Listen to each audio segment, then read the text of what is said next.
Маленький пушистый грязно-серый комочек лежал на обочине, мимо проносились машины буквально в полуметре от неподвижного тельца. Это бездыханное тельце заметила девушка, которая шла мимо по своим делам. Она решила убрать с дороги несчастное создание, чтобы его не раскатали машины. Девушка уже приготовила коробочку, опустилась рядышком, взяла пушистика в руки и ахнула от изумления.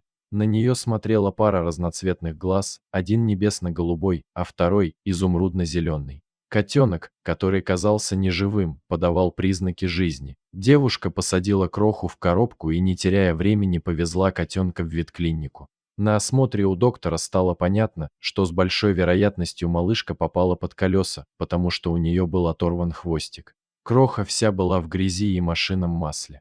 Анализ крови показал сильнейшую анемию, кожа малышки была белая, словно лист бумаги. К тому же она была легонькой, словно перышко, и от бессилия еле стояла на лапках. Об операции на хвостике речи не могло и быть, в таком состоянии малышка просто бы ее не перенесла. Кроха была полулысенькой и словно прозрачной. Мордочка вся была в коростах, причиной которой был чесоточный клещ и лишай. Малышке срочно требовалось лечение и уход, поэтому мы забрали Кроху на передержку. Первые дни малышку пришлось кормить через шприц, сама она есть не могла или не хотела. Оказалось, кошечка не ходит сама в туалет.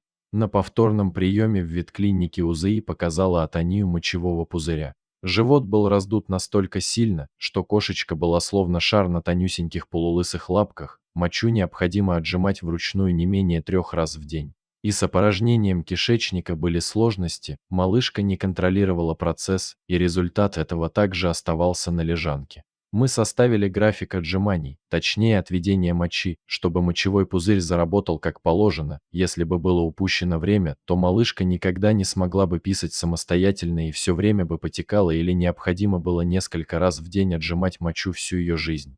Через неделю отжиманий мокрые пятна прекратились, а вместе с этим подсохли лапки и начали заживать. И тут новый удар, полный отказ от еды, вялость, апатия. Пан Лейкопения. Ну как же так? Все ведь началось налаживаться, кошечка начала присаживаться в лоточек, и вот новый круг испытаний. Причем анемия не прошла полностью, и капать внутривенно малышку нужно было очень осторожно. Начались дни, заполненные капельницами, уколами, таблетками и принудительным кормлением через шприц. Даже не знаем, для кого это стало большим испытанием, для нас или для малышки. Малышки? Нет, это уже не просто котенок с обочины, Крохе нужно было имя, и имя придумалось сразу, Лёля или ласково Лёлечка. И вот позади остались дни борьбы с инфекцией. Аппетит возвращался к малышке по чуть-чуть, и с каждым днем становился все лучше. И тут должна была последовать барабанная дробь и заветное слово «здорово», но не в этом случае. Спустя пару дней у нашей Лёлечки потекли слюнки, сначала по чуть-чуть, а потом все сильнее, и новый диагноз не заставил себя ждать – кальцивирусная инфекция. Да, ну, так не бывает. Этого не может быть, чтобы одно крохотное животное болело всем, чем только можно, но врач в клинике сказали, что такое вполне возможно, и назначил лечение. Снова уколы, снова испытания для малюсенькой котеечки.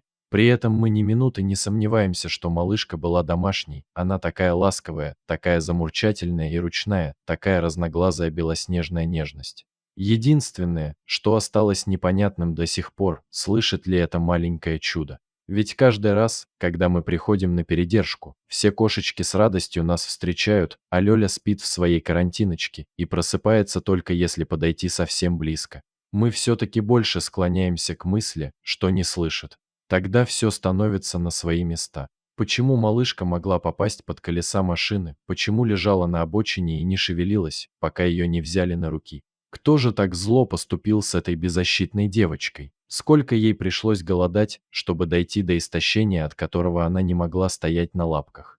Мы приложим максимум усилий, чтобы малышка смогла поправиться.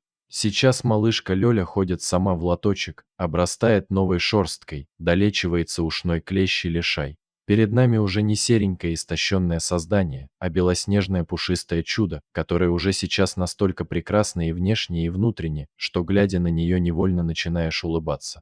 После того, как Лелечка поправится, она будет стерилизована и приступит к поиску дома.